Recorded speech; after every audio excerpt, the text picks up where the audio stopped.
Olá, bem-vindo ao Gestão e Profissão, que hoje traz o editor de mídias convergentes do jornal Estado de Minas. Confira aí. Beni Cohen é bacharel em jornalismo pela Universidade Federal de Minas Gerais. Sua pós-graduação em marketing é pela Fundação Dom Cabral. Entre 1990 e 2011, foi repórter, editor e editor-geral do Jornal da Alterosa. Atualmente, é editor de mídias convergentes no portal UAI.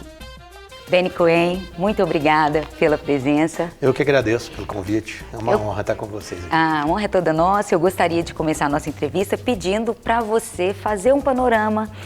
Primeiro bloco nós vamos falar de profissão, jornalismo, comunicação, âmbito Belo Horizonte. No segundo bloco nós vamos falar um pouco mais a respeito de gestão, de comunicação e... Vamos fazer um panorama sobre o jornalismo ou o jornalista hoje em Belo Horizonte? Em Belo Horizonte? Bom, eu acho que não é muito diferente do restante do país, mas a gente tem um mercado complicado no momento, eu diria. Né? Os veículos de comunicação passam por um momento de reestruturação em função dessa crise econômica que atinge não só a comunicação, como de resto a economia brasileira como um todo e mundial. E não é diferente com os veículos de comunicação, exatamente porque, ao que parece, o mercado publicitário nessa hora freia os investimentos e isso atinge diretamente os veículos. Você foi repórter de rua, foca de redação, editor, né? Hoje você dirige as mídias convergentes no estado de Minas, né? Mas vamos voltar ao perfil do repórter de rua hoje na sua visão, características importantes para esse profissional? Obviamente, há novas habilidades em função desses novos tempos que o jornalista precisa ter. Mas há uma coisa que ele pode ter todas essas habilidades. Se ele não tiver uma que é permanente, fundamental, eu acho que não vale de nada. E qual Isso é a minha modesta opinião. O bom jornalismo, ele foi bom jornalismo 100 anos atrás, hoje e será daqui a 100 anos. E bom jornalismo é uma boa apuração das informações, não é? Um bom texto, uma pessoa que tem um raciocínio lógico, que consegue contar uma história com começo, meio e fim, entendeu? Essas coisas são eternas, não vão mudar, não importa para que veículo você está produzindo, que ferramenta você vai usar, se é rádio, TV, internet, jornal, não importa. Então, eu sou um pouco conservador nesse aspecto, porque eu acho que antes de saber operar uma câmera, de editar, de ter certas habilidades muito importantes, não estou as desprezando, elas são muito importantes, mas antes disso tudo... Antes da forma tem o conteúdo. O camarada tem que saber contar histórias. Até para as mídias convergentes, porque há uma corrente do jornalismo que acredita que a chegada, né, da internet e dos portais tenha trazido uma nova forma de se fazer jornalismo, a narrativa jornalística. Esse profissional, esse conteúdo, ele é tão importante nas mídias convergentes quanto no jornal impresso? Claro, talvez até mais, porque um dos princípios básicos da convergência é exatamente o conceito da complementaridade, ou seja, você... Numa mesma plataforma, você pode contar uma história com texto, com fotos, com infografia, com vídeos, com áudio. Só que o ideal é que o repórter não conte essa mesma história em todos esses formatos da mesma maneira. Não é? Então, ele, por exemplo, ele tem um texto, aí ele tem um vídeo que complementa esse texto, aí ele pode usar uma infografia explicativa de algum aspecto desse texto, ele tem uma galeria de fotos. Se isso tudo se complementa, em vez de ser redundante, ele está construindo uma bela história. Além desse conteúdo que você disse que é importante para todas as áreas do jornalismo, quando você contrata para o jornalismo online, esse repórter ele precisa ter quais outras habilidades além dessa capacidade? Eu sempre exijo ainda redação, né? Faço entrevista, eu peço a redação e eu diria para você que a redação é quase um critério de exclusão. Assim, se eu sinto que o texto não está legal, que as ideias não estão concatenadas, que a historinha não foi bem contada, ou que o candidato se perdeu ali na lógica de construir uma história, ele começou de um jeito, ele se perdeu e o fim virou outra coisa, enfim. Para mim, quase que a coisa já está resolvida. Mas eu também sempre pergunto se ele já edita, se ele já grava, se ele domina as técnicas enfim, sair para a rua com uma câmera, captar imagens, de repente já editar. Isso tudo cada vez mais vai fazendo parte desse novo perfil. E esse novo perfil, você acredita que a escola está preparando o jornalista para chegar no mercado já pronto?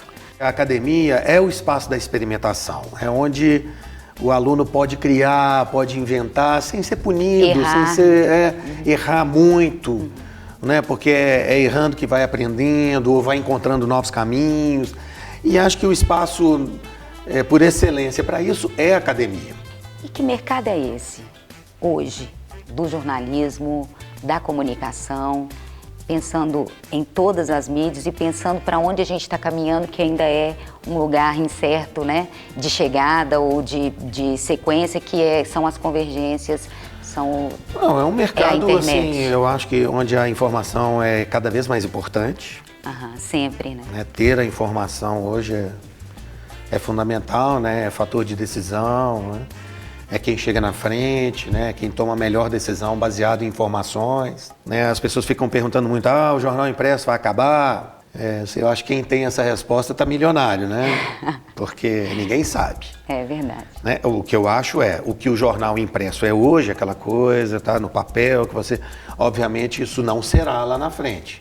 Vai ser uma coisa diferente, mas o que é que vai ser? Ninguém tem exatamente essa resposta. Todo mundo está experimentando, cada um experimentando seu modelo de negócio.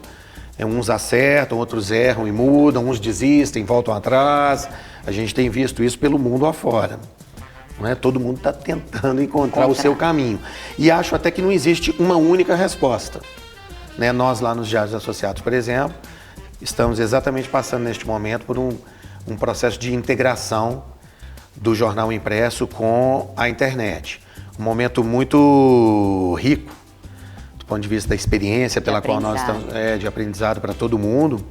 Muito bacana, muito tenso, assim, a gente vai todo dia enfrentando desafios novos, né, tentando escolher os melhores caminhos, mas muito rico, assim, as pessoas estão aprendendo muito. É uma troca. Estão crescendo muito, todo mundo. Mas você acredita que esse jornal, ele vai conseguir sobreviver como sobreviveu o rádio, como sobreviveu o cinema, como outras mídias sobreviveram? É uma resposta muito difícil, mas a gente tem alguns indícios que podem ajudar a chegar em alguma conclusão, não é?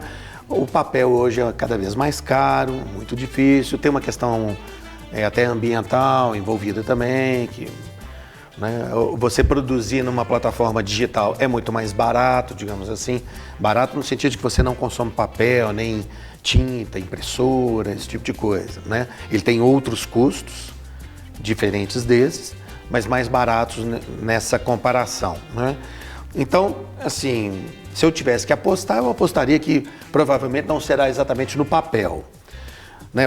A gente já viu algumas experiências, por exemplo, agora estão fazendo aqueles testes na folha digital, né? Uma folha até que você dobra, bota no seu bolso, né? Que o camarada pode tirar no metrô ou no ônibus e ler, né? Ele pode ler o Estado de Minas, enfim, e depois dobrar essa folha digital e guardar. Eu acho que é provavelmente uma coisa que virá aí, eu creio que pode ter sucesso, né? À medida que essa tecnologia for desenvolvida, vai ficando mais barata e as pessoas poderão adquiri-la. Você acha que você está num lugar mais confortável no jornalismo, caminhando pela convergência das mídias? Nada, que isso. É porque ali também os desafios são cada vez maiores, né? Devido às características da plataforma de internet, né? A questão da velocidade, né? De você fazer bom jornalismo, mas com urgência, com sentido de urgência, né? E geralmente a pressa é inimiga da perfeição, mas eu mesmo lá na redação sempre falo para os repórteres, gente, se nós perdermos 1 ou 2 minutos a mais, mas melhorarmos a nossa apuração, ninguém vai ser criticado por isso. Né? É muito ruim quando você tem que corrigir uma notícia. Né? Então, às vezes, a velocidade, né? essa necessidade de vamos publicar para sairmos na frente, às vezes pode comprometer a qualidade de uma notícia, entendeu? Mas lá no Portal Y, no em.com.br, a gente procura apurar da melhor maneira possível para só então publicar e evitar esses desgastes que são próprios da plataforma de internet, né? todos os veículos de internet têm lá suas ferramentas de aponte o erro, né? Diga aqui para nós, enfim. Nós vamos fazer um breve intervalo. Vamos. No próximo bloco nós voltamos com Beni Cohen aqui no Gestão e Profissão, desta vez falando sobre a gestão da comunicação e da convergência de mídias. Até daqui a pouco. Olá, o Gestão e Profissão está de volta. Nós recebemos Beni Cohen para falar a partir de agora sobre a gestão de comunicação, a gestão do jornalismo. Em 96, você começou na Alterosa como editor de jornalismo, né? Eu entrei para a Alterosa em 90 como repórter de rua. E em fins de 96, a gente estreou o Jornal da Alterosa e eu deixei então a rua e passei editor responsável do Jornal da Alterosa. E como foi esse início de repórter para editor, tendo ali já uma equipe e ser gestor de jornalismo? Foi bacana, assim, particularmente para mim, eu estava num momento meio assim, de questionamento da profissão, eu estava meio cansado da rua, sabe? Tem uma hora que você começa a ficar cansado, assim, ou da chuva, ou do sol, ou do trânsito, ou do entrevistado, porque é sempre difícil, né? Jornalista é um cara que sempre aborrece, né? Operário. Onde o jornalista está lá é para incomodar, então... Aí às vezes você vai ficando meio cansado, eu estava meio assim, questionando as coisas. E aí surgiu a proposta de fazer o Jornal da Alterosa. A Alterosa tinha uma proposta maior, a Alterosa já estava subindo no satélite, passando então de 200 e poucas cidades para quase para 99% do estado, 840 municípios, praticamente de uma vez. Então era uma ideia de estadualização da emissora e o jornal veio com essa função de não retratar só a região metropolitana e mais alguns municípios importantes de Minas, próximos à capital, mas o estado inteiro. Então foi uma proposta muito bacana, assim, eu tenho um enorme orgulho de ter feito o Jornal da Alterosa durante esses anos passados. E para mim, individualmente, foi muito bacana porque já é uma segunda visão, é que você sai daquela visão do repórter que faz a matéria dele. Local, né? E passa a ter uma visão do produto de uma forma inteira, né? Integral. E isso muda a sua forma de trabalhar. Foi muito rico para mim também no meu desenvolvimento como profissional, né? Você passa a ver que, tudo bem, a matéria deste repórter é importante, mas deste aqui também é, e daquele, e eu preciso trabalhar esse mix para compor um produto, né? E é uma luta a cada dia. Então é uma experiência bem legal, foi muito bacana. É um desafio também, e aí quero ver do seu ponto de vista, no relacionamento entre os colegas, né? Porque a partir de... Você era repórter de rua, a partir do momento que você se torna editor, você tem um relacionamento muito mais amplo. E qual que é a importância desse relacionamento para um gestor? Eu acho que o legal era mostrar para o grupo que a gente tinha uma proposta, a gente tinha uma clareza. De objetivo, né? Ou de objetivos. Então um deles era retratar o que vai pelo estado, era mostrar diversas cidades de Minas que ou nunca tinham aparecido num telejornal, ou que só tinham sido retratadas numa questão de uma tragédia, de um crime, de uma... Né? Então mostrar as belezas de Minas ou coisas bacanas que os mineiros estavam fazendo. Outra era uma questão de tentar exercer uma liderança no sentido de fazer desse produto um produto que fosse diferente de outros produtos, em especial do principal concorrente na época, que tinha um jornal consolidado, com uma audiência absurda, e a gente tinha assim, uma diferença de...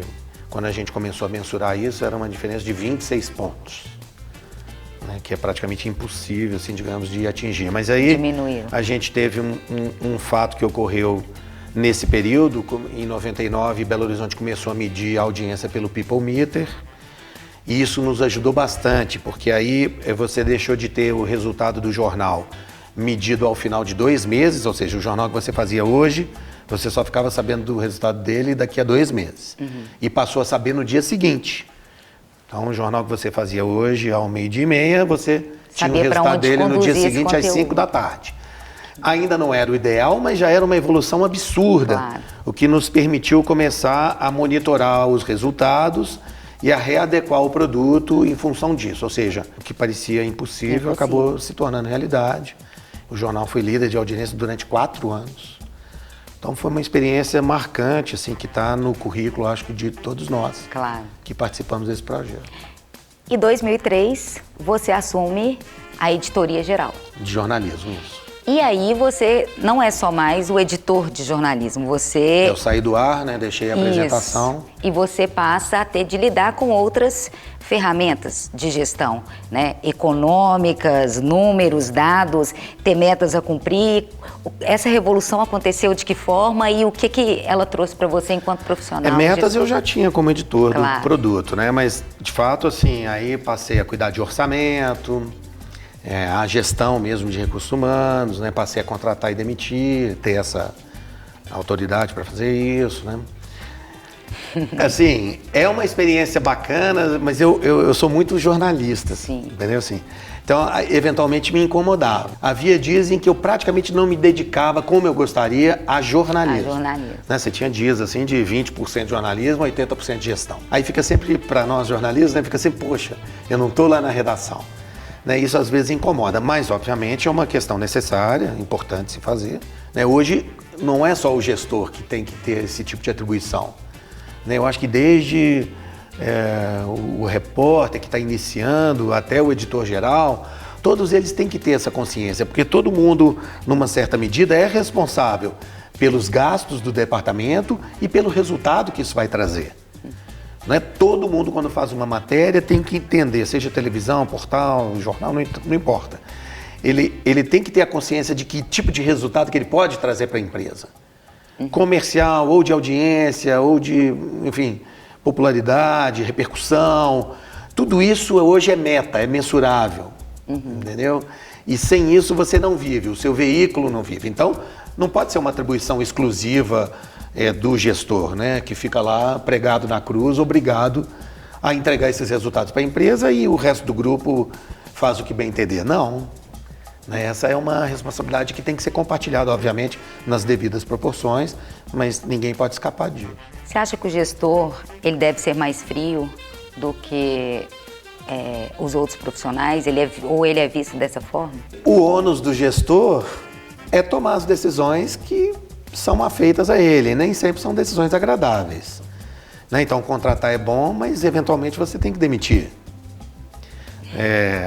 Inaugurar um telejornal novo é bom, mas acabar com o telejornal é muito ruim, mas ele tem que fazer isso. Eu acho que a pessoa não deve nunca perder o componente da emoção, porque ele não te distancia, e isso eu acho que vale para o repórter, mas vale também para todos os outros níveis, né?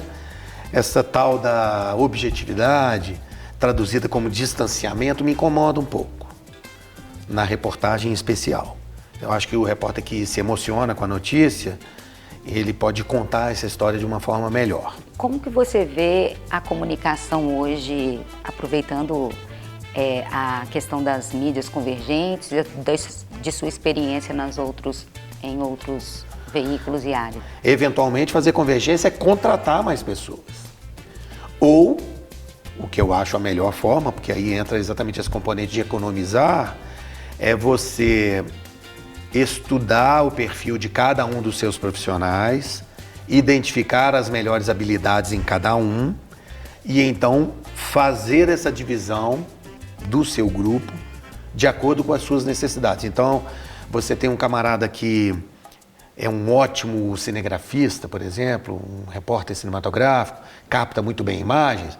Poxa, por que eu vou botar esse sujeito escrevendo, se ele é tão bom como câmera? Então, designar as potencialidades dele. Deixá-lo mais na função de cinegrafista, por exemplo, do portal. Mas eu posso ter um cara que escreve muito bem, às vezes até na caneta ainda. Né? Por que eu vou demitir esse cara se ele é o texto mais brilhante da redação, por exemplo? Não, eu vou aproveitar esse sujeito naquilo que ele faz de melhor, porque ele tem o melhor texto do grupo. Né? Eu vou, então, identificar essas habilidades e montar o seu corpo de repórteres de acordo com a sua necessidade. E a questão do vídeo dentro desse Fundamental, fundamental, não tem como mais. É inexorável. E por isso talvez as TVs também estejam sofrendo com isso, né? Então hoje, por exemplo, eu tenho um núcleo de vídeo dentro da redação do Jornal Impresso, produzindo vídeos diariamente, né? inclusive contando com uma parceria aqui com o UniBH, uma parceria que está dando muitos resultados. Para quem não sabe, a gente tem 2 repórteres, dois alunos, não ainda alunos, estagiários lá. A gente fez um contrato de parceria com a grande colaboração do João Carvalho e da Lorena Tárcia. E o que é que consiste isso? Eles estão lá como uma extensão do laboratório de convergência de mídias. Daqui. Então, monitorados aqui pelos professores, mas por nós lá também, mas já vivendo a redação de jornal, com todos os problemas e virtudes e situações, né, saindo para a pauleira da rua, enfrentando esse dia a dia de repórter. Acho que tem sido muito rico para eles, mas muito rico para nós também. Eles nos ensinam muitas coisas e eles estão aprendendo muitas coisas. Você acredita que esse ponto de interseção vai se encontrar quando?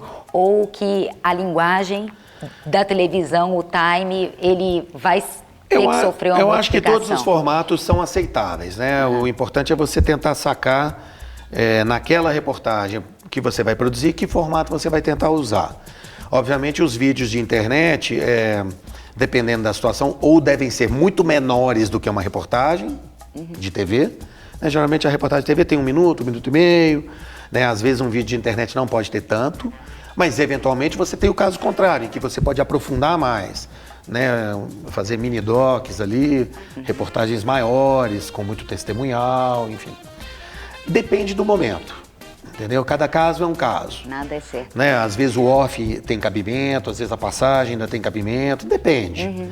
Eu acho que o repórter tem que ter essa sacada, tem sempre um editor que pode ajudá-lo também a entender que formato ele deve usar. Mas eu acho que a grande diferença em relação à TV é que você está na internet, então o seu consumidor de informação vê aquele vídeo a hora que ele quiser, ele não tem que se sentar em frente à TV para ver o telejornal naquela hora exata. Né? Então a TV também está correndo atrás dessa situação.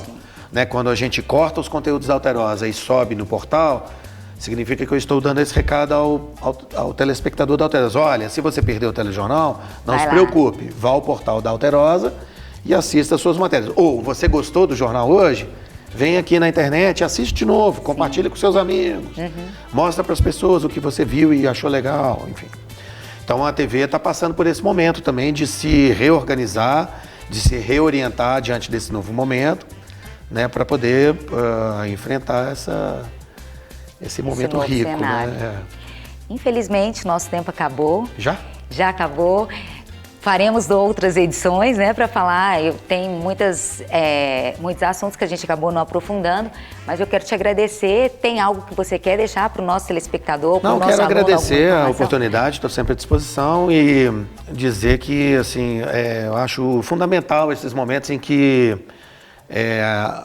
o profissional do mercado se aproxima da academia, né? Essa troca de experiências, de relacionamentos é sempre fundamental para que a academia possa melhorar, mas para que nós lá no mercado também possamos entender o que é que está acontecendo, quais são as tendências, né? E tentarmos equilibrar essas forças. Para a gente foi muito importante, para o nosso aluno que está do lado de lá, os nossos professores, com certeza você enriqueceu muito esse aprendizado também. Obrigado. Obrigada pela presença.